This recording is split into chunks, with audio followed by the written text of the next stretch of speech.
मध्य प्रदेश में सोयाबीन के किसानों को फायदा देने के लिए सरकार ने भावांतर योजना की शुरुआत की है। मुख्यमंत्री डॉक्टर मोहन यादव ने कहा है कि सोयाबीन के लिए प्रदेश में भावांतर योजना लागू होगी और सरकार की प्राथमिकता किसानों का कल्याण करेगी। और मुख्यमंत्री डॉक्टर मोहन यादव के मुताबिक किसानों का कल्याण मध्य प्रदेश सरकार की सर्वोच्च प्राथमिकता है।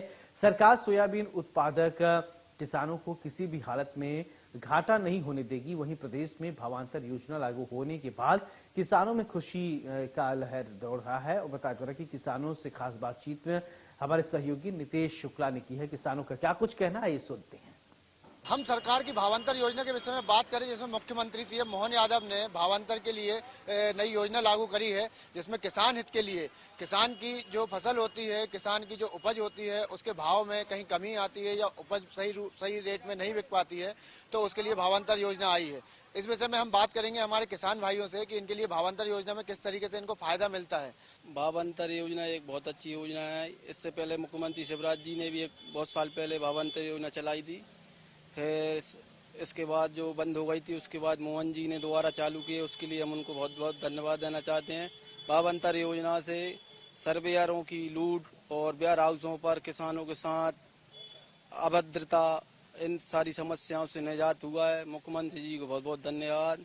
और ये पंजीयन 5 तारीख से 20 तारीख के बीच हो रहे हैं। सभी किसान पंजीयन कराएं और अपनी मंडी भाव में जो रेट जाए, उसका जो भाव का अंतर है वो माननीय मुख्यमंत्री मोहन यादव जी देंगे। इसके लिए माननीय शिवराज जी और मोहन यादव का बहुत बहुत धन्यवाद। बहुत ज्यादा हुई, क्योंकि पहले भी करी थी, जब भी सफल हुई थी, अब भी सफल होगी। भावांतर से जे अपन बेचेंगे ना, जो भी कम होगा वो सरकार देगी रेट।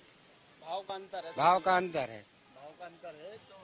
तो देखा आपने सरकार भाव के अंतर में, जैसे कि आपको उदाहरण के तौर पे बताएं कि कोई 5,000 रुपए की है या 5300 रुपए की है, तो आपको सरकार यदि 5,000 में मंडी में बिकती है तो 300 रुपए सरकार अब आपको देगी। और व्यापारी को यदि आप बेचते हैं, किसी को भी बेचते हैं, या आपका बारिश के कारण नुकसान लग जाता है, तो सरकार उसकी भरपाई करेगी। आपके भाव में कहीं अंतर नहीं आएगा। भाव अंतर का ये मतलब है। अभी हमारे किसान भाइयों से बात हुई है और किसानों ने बताया कि ये योजना उनके लिए कितनी लाभदायक और कितनी सफल है।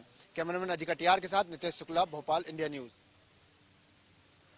सुप्रीम कोर्ट ने छत्तीसगढ़ पुलिस को नारायणपुर